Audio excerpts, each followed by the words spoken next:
Toby Heeb, head coach of the North Pim Fighting Mustangs. Toby, what's going on tonight? Man, I don't know about you, but I'm ready to run out of a locker room or run through a tunnel after that.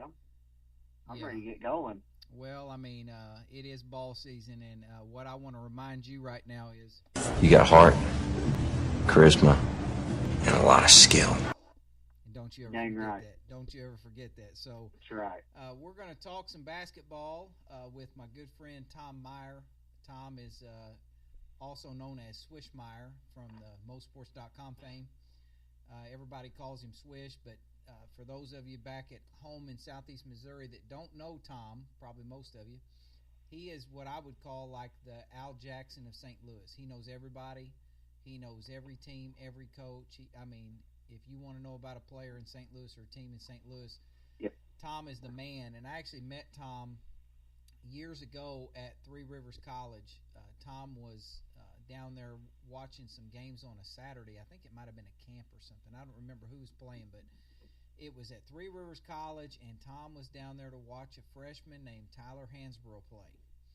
And so it's been several years ago. But Tom, that's just the kind of guy he is. He's going to get in the car and he's going to go watch somebody play. You're liable to walk in a gym and see him sitting there watching Three Rivers practice. And when I texted him this afternoon, I said, "Hey, where are you at tonight?" He was going to watch somebody practice tonight. And so he's basketball enthusiast. Oh my goodness, yeah, he's just an awesome guy. And so he's going to come on and talk some public and private with us here in just a minute, and just basketball in general. But I kind of talked with him. He really wasn't aware of this petition, but when I thought about people to talk to about this petition, it's kind of the topic right now. He was one name that came to mind. In case you're not aware, there's a petition right now to separate the state tournament into public, private, and charter schools. Basically, all the public schools would go into 4 classes. All the charter and private schools would go into 2 classes by themselves. And there's a lot of politics going on behind the scenes with charter schools right now. I actually just got an email about 10 minutes ago that said that they have called a special board meeting tomorrow night, and the thing is, they're probably going to try to fire the commissioner of education. The governor has been on this thing where he's replacing board members who are like-minded. He's a charter school guy. Yep. And so he's got 5 votes. That's all he needs. And so that happened late last week, and it only took him a couple days to call the meeting to try to fire the commissioner. So that's supposedly on the agenda for tomorrow night. That's really happening right now. And in the backdrop of all that, we're talking about basketball, and of course, there's just feelings all around this thing. It's really a hot topic up here. So, hey, first of all, you've got all these great little clips and highlights. How do you not have a breaking news? I do need intro, that would have been great right there. It'd been clutch. The only answer I've got for that is I do what I do because I do what I do. Because you do what you do. I do what I do because I do. Hey, how about the you? How about the you? You know what I mean? They're back. I feel like I need a turnover chain. You know what I mean? just for my regular daily life here. So we're gonna call Tom real quick and get Tom on the phone with us. I told him I'd call him a little after 8, and so he's actually in my phone as Swish. Swish.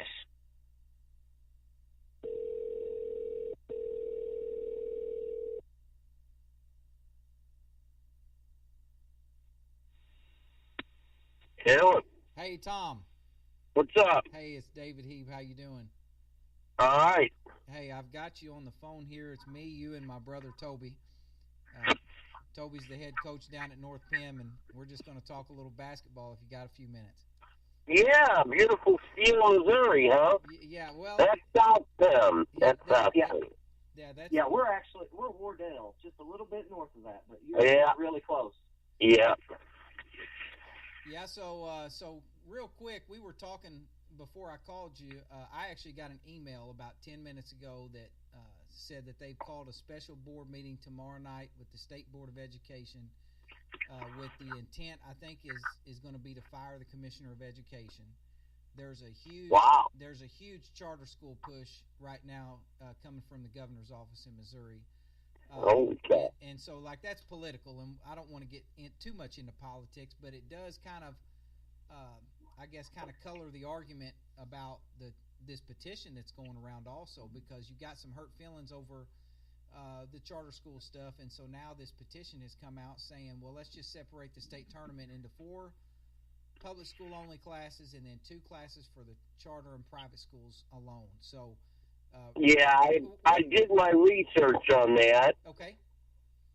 And I think it's probably a good thing because you don't want Valley St. Genevieve playing Chaminade, so obviously Valley St. Genevieve will be in the smaller one and Chaminade will be in the larger one. Now, where it really gets interesting, and I think it will benefit the Charlestons and the Park Hill Centrals, is they will not. The smaller schools have really struggled lately to win state and compete in state in basketball when you got a Whitfield in Class 3 and a Saxony Lutheran in Class 3 taking on Charleston, Park Hill Central, and those. So that'll eliminate that scenario, and it'll make it a little more realistic for the people in the mineral area down around Park Hills and down that way to think they got a shot now, whether it's Arcadia Valley or any of them. They're going to have a more legitimate chance than running into every year a small private school. What say you?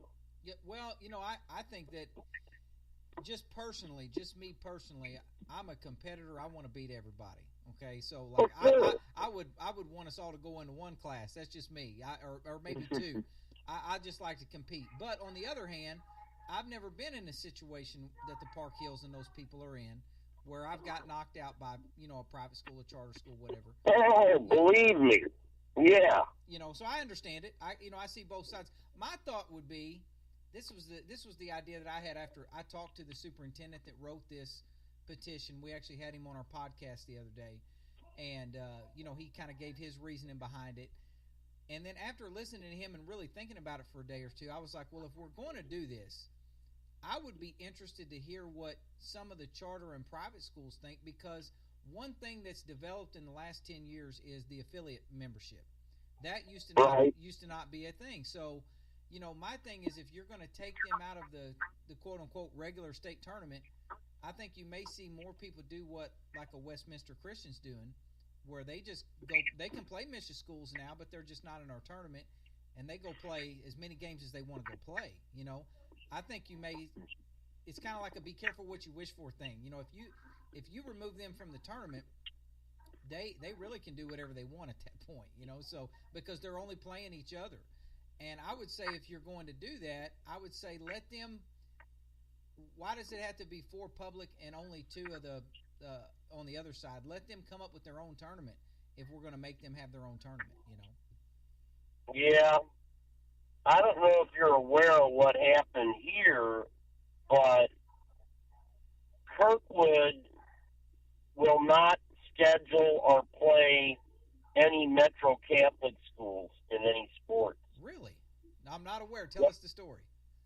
Well, there's several reasons. One, for instance, there was a recruiter from a local Catholic school walks in during the regular school day, during class, into a Kirkwood middle school, and the recruiter goes down the hall and pulls a middle school 6th, 7th, 8th grade kid out of class, gets him out into the hall, and gives him a bunch of gear from that Catholic school. Oh, wow. Now, and other incidents have happened from that moment till this decision was made, and sometime last summer or fall, they actually notified the Metro Catholic League that they will not schedule any Metro Catholic schools ever again in any sport. Wow.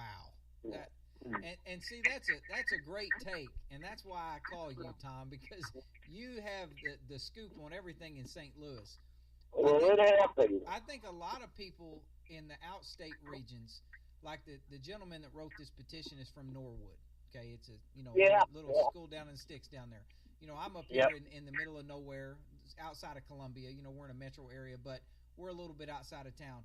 We don't have to deal with the constant private school, charter school. They're not even in our area, so people might complain. Right. They might complain about they got knocked out by one in the state tournament. Maybe we see one in the quarterfinals or something like that. But as far as there being a lot of that presence around us just on a day-to-day basis, we don't see that. So, I'm really interested to hear what the dynamic there is in the city. Oh, it is rampant here as far as what goes on. Here's one of the best stories ever about that, and I was told going into this what to expect. But you don't have this happening in Mexico, Missouri, Moberly, Missouri, Macon. You don't have this happening anywhere like you just said. But there's a Lutheran church and school on Kirkwood Road in Kirkwood called Concordia Lutheran. I was told, go there in the summer and watch these 7th and 6th and 8th grade leagues, and you'll be entertained by what goes on there. So I'm sitting like second row up off the floor, and all these 6th, 7th, and 8th grade kids are sitting all around me watching these star middle school kids play. And lo and behold, the conversation starts up with all these kids, young, impressionable kids, and they're watching this kid excel and that kid excel, and they're out there going up and down the floor playing, and then the banter starts, and it's like, he's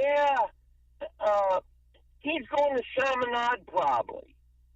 And another kid says, I think his choices are down to Vianney and CBC. Oh, wow. David, that went on the entire night that I was at Concordia Lutheran.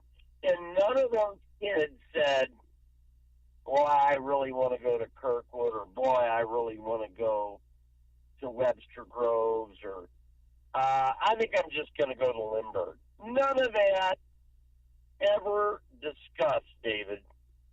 Wow. It was all this ongoing dialogue and banter about where these kids were going to go, and every 6th, 7th, and 8th grade kid that I encountered was wound up and fired up about all the aforementioned private schools. Wow. I mean, that's fascinating to me. And, as somebody who has run afoul of Misha myself, who I got accused of recruiting a kid who lived in my own school district, was going to another school without paying tuition, who never transferred to my school at all. So if anything, I was just guilty of being a bad recruiter. And I got in trouble, and like what you just described, that stuff is really going on, It just blows my mind. It goes on in this town big time. Wow. Yeah, and so you think it's not a bad idea, with this petition going forward? Oh, I'm all for splitting it to two divisions of private and the 4 divisions of public. I'm all for it, because then the mystique of saying, well, I went to so-and-so and we won state. Well, you can say you won state at Whitfield or CBC or somewhere, but did you or didn't you? You won it in the private school arena, but you didn't really, there's no absolute that you're the best team in the state. Yeah, I think that it's time for something like this, and that's what I told Shannon. I hope it makes it to the ballot. He's got to get 10% of all the schools in every Misha district. There's 8 districts around the state. They all have to sign. He's got to get at least 10%. So I hope it makes it to the ballot. I really do, because I think that this, like I said, it's just different than it was between now and the multiplier, which came in 2003. There's been a lot of changes, and so I think it's time to have this talk. And then in the larger picture, with the things going on politically in the background, besides basketball, I think that there are some people that are going to force this discussion. So well, I'm all for it. What about the basketball in St. Louis this year? How good is it going to be? I know Webster Grove is going to be really good again. Well, it'll be Webster Groves. I would say in Class 3 it'll be Whitfield again, and because Torrance Watson, their star, is just a senior now. But in Class 5, I hear Chaminade's gonna. You'll have Chaminade and Webster, and they got a new coach at DeSmet. I don't know if you're aware of that. Blake Ahern went on to coach the NBA D League in Austin, so he no longer coaches at DeSmet. Okay. So a former D1 player from Mount Vernon, Illinois, that played at SIU Carbondale, Kent Williams is. Oh yeah, I remember Kent. Kent Williams is the new head coach at DeSmet. And CBC, I mean, heck, I think CBC last year had a 6'11" freshman that would have been a Hazelwood East kid, but he's at CBC. I think SLU High will be good again. I'm mentioning private schools there. Kind of right on topic there. And so, yeah, in fact, it wasn't too many years ago that a guy told me that once Webster had this run, if something didn't change, and this is right on theme, if things didn't change in the state, there wouldn't be another large school public school state champ because of the dominance with Chaminade, CBC, and those type of usual suspects, that Webster would have this run last year in this, and then a lot of the experts in this area didn't think we'd ever have another contending large public school, at least not from around here. So let me ask you this, and this might be a real basic question, but I mean, tuition at these schools is really high. How do they just get their pick of kids? How do they get around the tuition? Well, that's a good question, because they're not recruiting most of those kids that play basketball and the other sports. Well, CBC's probably on the verge of winning large school Class 6 in football, by the way. Right. They beat Eureka Friday night. The tuition is anywhere from 12 to like 18,000, maybe 12,000 to 21,000 a year. Jeez Louise. Yeah. You go to Missouri, Well, I think you have to rely on some very wealthy alumni to kick in, and a lot of it's need-based. If your parents, like, I think there was one or two kids recently, there was a kid that's since graduated from CBC, but his parents both actually made so much money he couldn't qualify for any athletic or academic money because the household income. Right. So a lot of it's based on what your needs are and the family income and all that. So, but they all, I know that, for instance, at Whitfield, I think it's up to 20 or 22,000, somewhere in that range, to go to Whitfield. And I know somebody that's been a wrestler there, and they help. Like, maybe they maybe paid 10 of the 22 or something, but wow, it's all, there's some equation or formula they come up with to see what they can give you. Yeah, that's amazing to me. And Toby and I, we talk about this all the time on here. And I actually talked to Corey Frazier this week. He was on our podcast. Corey and I have been friends forever and ever. And he's a good guy. Corey's a great guy. He's a heck of a coach. And we were talking about just the changing landscape of the game. With the AAU. AAU's been around forever.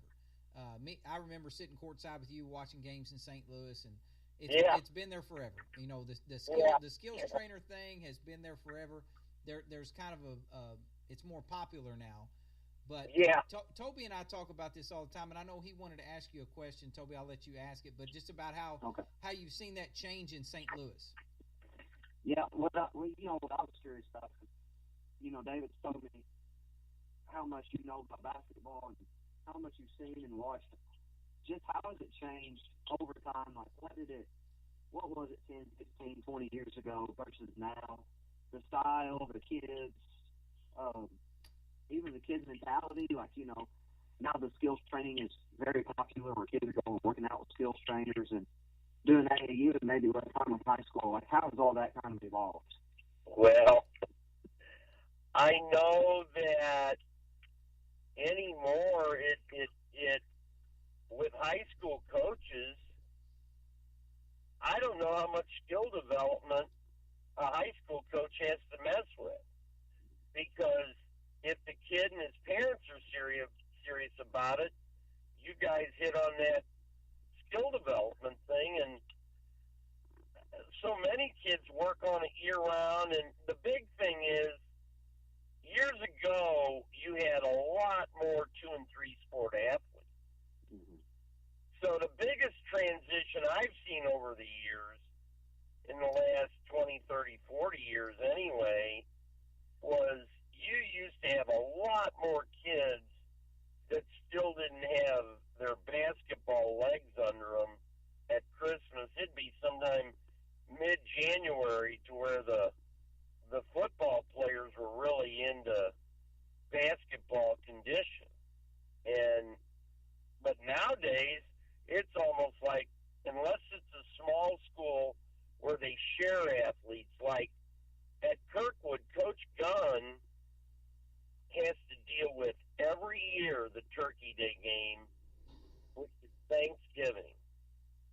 And that really takes a toll on his early season ability to do stuff with the kids. And then, I think that the whole skill development thing is everybody in quest of the gold nugget. Everybody's looking for free college, and that was never, over the years, that wasn't such a big thing, but I know Corey does. I guess Corey Frazier still has his wits, doesn't he? Yeah, he's doing that, and I think he's kind of branched out with Drew Hanlon's bunch with the Pure Sweat. Oh, really? Yeah, I think he's working with them. Well, that is, I followed Drew since he was in 6th grade, and he is diligent at making people better, whether it's NBA players or 6th graders. It's just become so much in vogue that if you want to excel, you sure as heck better work on it 24/7, and that's the whole Pure Sweat concept. And I don't know, we didn't see that we didn't see it near that much when you were coaching the Dominatrix Johnsons and those guys. That was maybe available, but not to the extent that it is today. Yeah, that's, I remember going to one school that I coached at, and we went to some summer camps and went and played. and this has been 10 years ago, and the kids told me, they said, we didn't even know people played basketball in the summer. We didn't, like you're saying, it's there was a very select few people that were doing that across the state, maybe more so in the city, Kansas City, St. Louis, Columbia, places like that. But it really has kind of exploded, and I think, kind of switching gears real quick, one thing that Toby and I talk about, Drew has done a really clever thing. I think it's really smart what he did, where he kind of emphasizes, and I don't think it's necessarily the best way to teach kids. Now, I want to separate what I'm saying. Drew is great at teaching kids. He's really good. But this one thing that he does, it was great marketing, but I don't know that it's the right way to teach kids to play. He has developed this move of the week where basketball is a mimic sport. Like, I want to practice Allen Iverson's crossover or, Michael Jordan's fadeaway. Right. We all do that when we're kids growing up in the driveway, and Drew has really capitalized on that, but I don't know if you can get good at a move in 1 week. You know what I mean? And so, but especially an NBA move. Yeah, but he's done really good. Right.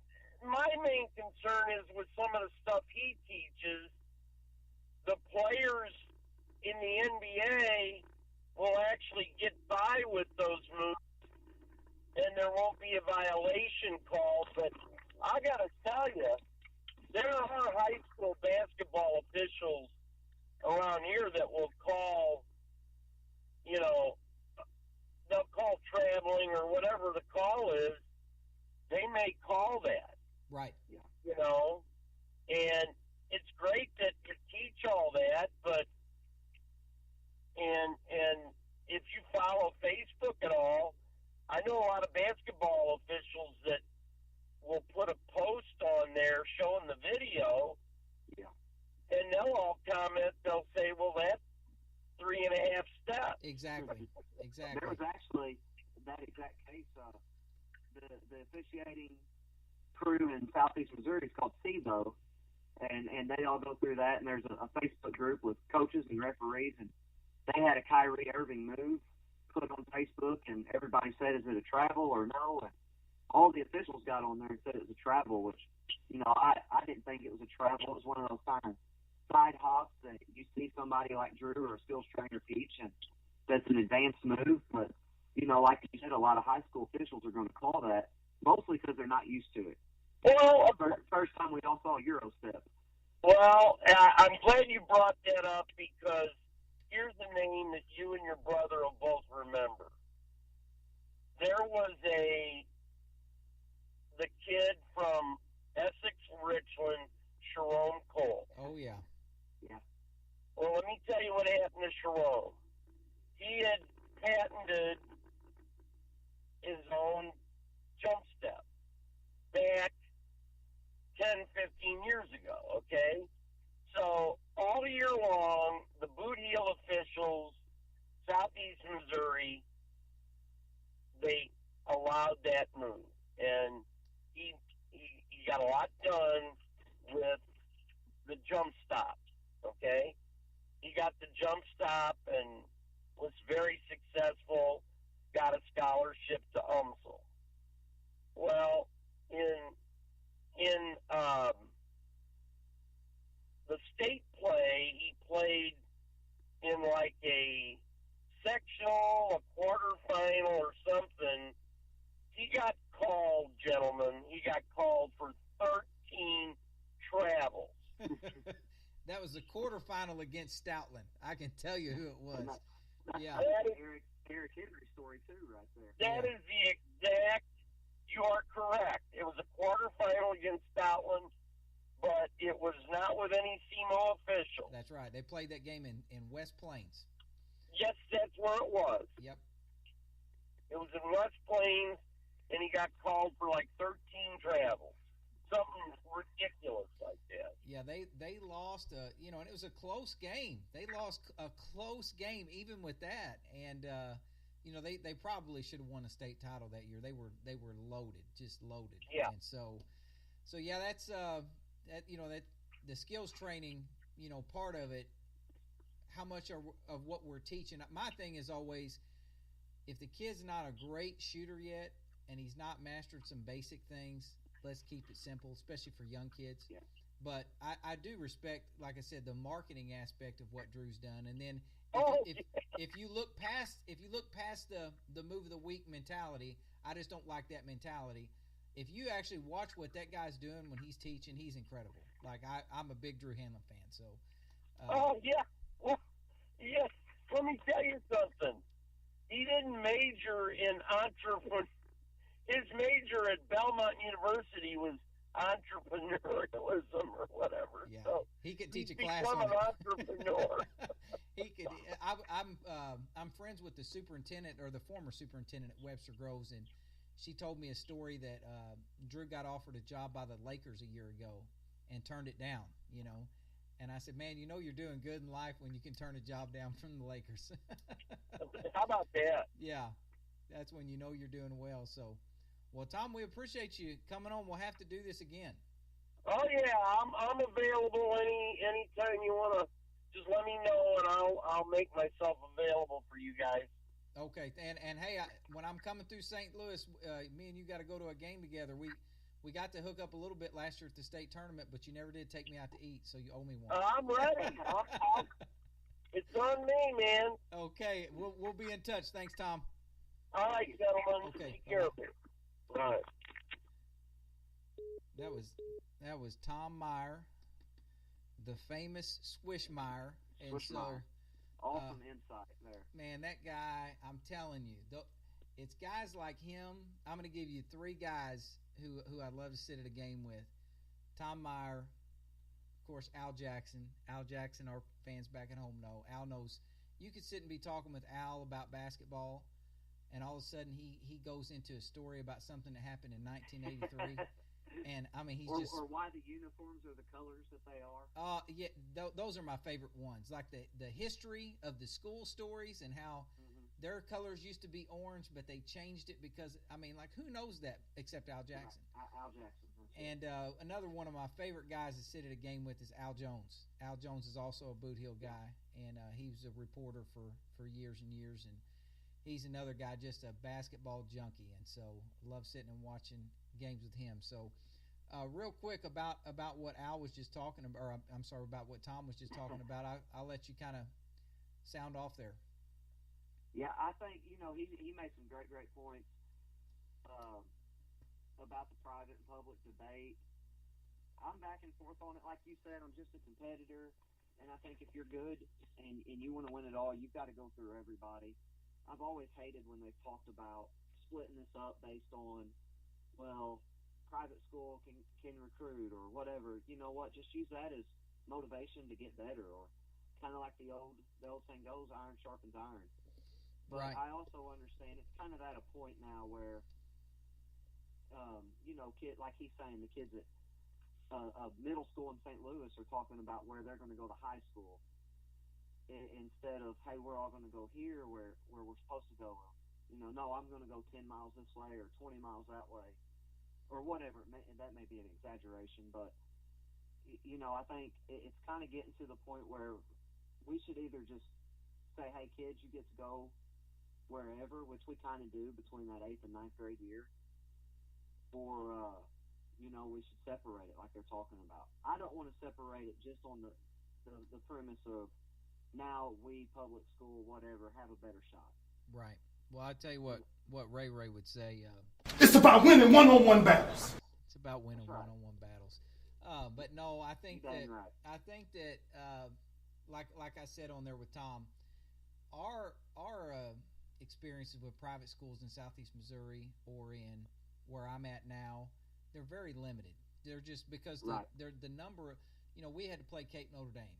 I never looked at Cape Notre Dame like they were trying to get our players, even though they could have. They could have gone to Notre Dame if they wanted to. Kids just chose to go there. Right. Like I remember, I actually did my student teaching at Cape Notre Dame, and I can tell you that, we lost players to Scott City, and Scott City at the time was a really good program. They had Derek McCord was coaching there.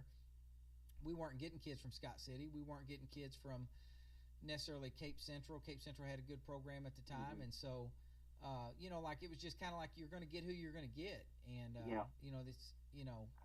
So we don't have. I think that he hit it on the head though. Like in certain parts of the state, where the population, like in St. Louis, is just so condensed compared to the rest of the state. And in Kansas City, I know it's the same way. You do have a lot more hopping around, not just on the private schools, but on the public school side too. And so that's something I was going to mention too. Is one, the way he described it up there. We're both Friday Night Lights fans, and hopefully all of our listeners are too. It really sounded a lot like the Dillon Panthers. How Buddy Garrity would go get a kid out of middle school and start tuning him up to, hey, come to Dillon, come to Dillon. That story. That's really what it sounded like. The guy walked in there in the middle of the school day. That's exactly. Crazy. Yeah, that's what I thought about was Buddy Garrity. That's crazy. Going somewhere and saying, hey, you're going to be the man at Dillon. And then the other thing, I think where we see it at, and maybe not on a small school level, but I think about Sykeston these last couple of years where they run into a Vashon, which I know Vashon's not a private school, but they're in that St. Louis schools district where, kids are hopping, like you're saying, not just private, but also public schools. And they're going wherever, where we don't necessarily have that same advantage. And most of it is because, like you said, we're not condensed down here. We're really spread out from one school to the next, where up there it's kind of everybody's on top of each other, and it makes it easier. And another case of that also, a kid that I didn't know it till you did the podcast with TJ the other day, one of Vashon's top players, if not their best, Joe Reese, changed from Vashon to East St. Louis High School. Right. And so it even goes that way too sometimes. I've got a different perspective, and again, Misha said that I recruited a kid. They made me sit out a semester, so I've got. You know what makes me mad about all that is they never said you recruited me. Right, exactly. Like I wasn't good enough to be recruited or something. Yeah, you weren't. You were like a walk-on or something like that. You didn't. That's get messed recruited. up. And so I wasn't even a 1-star. You weren't a 1-star, but I feel like I'm uniquely qualified to talk about this because you say whatever you want. Hey, I sat out a semester. They said I did it. Right. I'll go to my grave and say that I didn't need to recruit anybody when I had Bobby Hatchett and Dee Gillespie and Drew Thomas and Otto Porter and Randy. You're forgetting one person still. You're forgetting somebody. Yeah, you were on the team too. But there you go. I was there. We didn't need any help, and so anyway, I just think like when you have a situation like what happened at Imagine Prep, they're a charter school. They're so dysfunctional that they get shut down. The school is they didn't have textbooks. The school was so bad that they literally come in and said, you got to stop having school because this is a joke. Yep. Their basketball team either won state or got third in the state or something like that. Really good every year. They were at the Final Four. They beat Sykes and went to the Final Four. Their school gets shut down. Their team literally picks up and walks across the street and goes to Madison Prep. And now Madison Prep, the exact same team, goes and wins state in 3A. That was I called them a Magician Prep. That was my name for them. And so, to me, when you have a case like that where how can a group of kids be at this school and then just pick up and be at another school? Not a kid, a team, Yeah. And that's okay.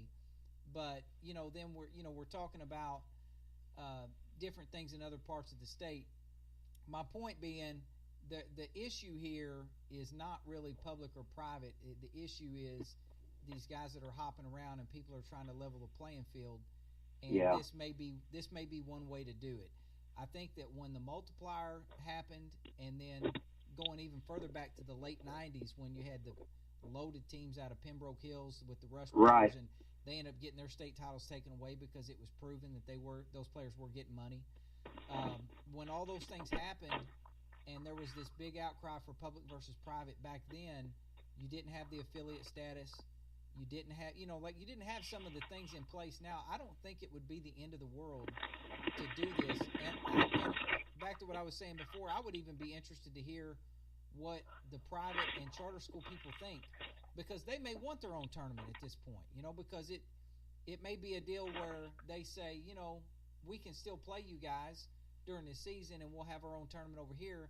But if we're going to have our own tournament, you know what? Then we are going to just open it up and say, hey, we are recruiting kids. Because if they're in their own tournament, they can do that. And it's, like we don't have to hide it anymore, so I don't know. I would be very interested to see what would happen. I think it's a fascinating topic, and then in the broader picture of education right now, with what's going on, at the state level, with the commissioner, with the governor, with charter schools, with private school vouchers, with private school tax credits. They're trying to get a bill in for that. They're trying to come after teacher retirement money. I mean, there's all kinds of things going on at that level. There's a lot of anger. And so I think that this silly basketball thing, in the big picture of it, that's all it is. It's just basketball. I think this may be something that people use to kind of take out, some anger, to say, you know what, we're tired of it. Let's draw a line right here. Yeah, I agree. And so I don't know. The switching gears, we've only got a couple minutes left here because there is a time limit on our show. The real games are starting up here in a week, and so you got the Bell City JV tournament a week from tomorrow. The Riverbend Classic is basically in 10 days, something like that. Coming up. So what are your thoughts here as we're about to embark on another season of basketball? I'm excited like always. I'm ready to, not only see what my team looks like out there, and I'm excited about what our growth could be throughout the season. I'm ready to see what other teams got. Not just our class or our district, but just in the area. I always root for the teams in the area, especially once, after districts and all that. So I'm excited to see what Southeast Missouri has to offer again this year. You got your usual players with Sykeston and Charleston are going to be tough, and I want to see who else emerges as one of those top teams in the area. Yeah, it's I know they've got the big literally 48 hours of basketball at the Norm Stewart Classic at Columbia College. I think that starts on December the 2nd or something like that. But they start playing at midnight, and there's nonstop basketball for 48 hours. I'm really looking forward to that. I'm also looking forward. We've got our own scrimmages on Tuesday and Thursday night this week. Our jamborees are this week, so I'll get to see a few of the small schools play. I'm excited about that. I went by this last week and got to see Columbia Hickman practice. They looked really good. I got to go by and see Columbia Battle practice. They looked really good. Some good young players in this area, and then there's some good older players too. I know Rockbridge is just loaded. I haven't got to go by and see them yet, but a lot of good basketball, and it's going to be here before you know it. That's right. It's coming up. It's coming up. And so, if any of your players out there are still looking and for some reason don't have a shoe to play in yet, the Leangelos went on sale last night. They are $700,000 a piece. That's right. The Leangelo Ball signature shoe, and they do cook rotisserie chicken. Rotisserie. And one thing about it, the Lakers have never lost. Never lost. Best team ever. What would we do without LeVar Ball? What would we do? The guy's hilarious. All right, Tobe, we'll do it again. Yep. Peace out. Peace out. Look up in the sky and what do I see? A million little stars just staring at me, but of course I don't smile back. No, you would say I'm not that great. See, it's been 3 days and I haven't ate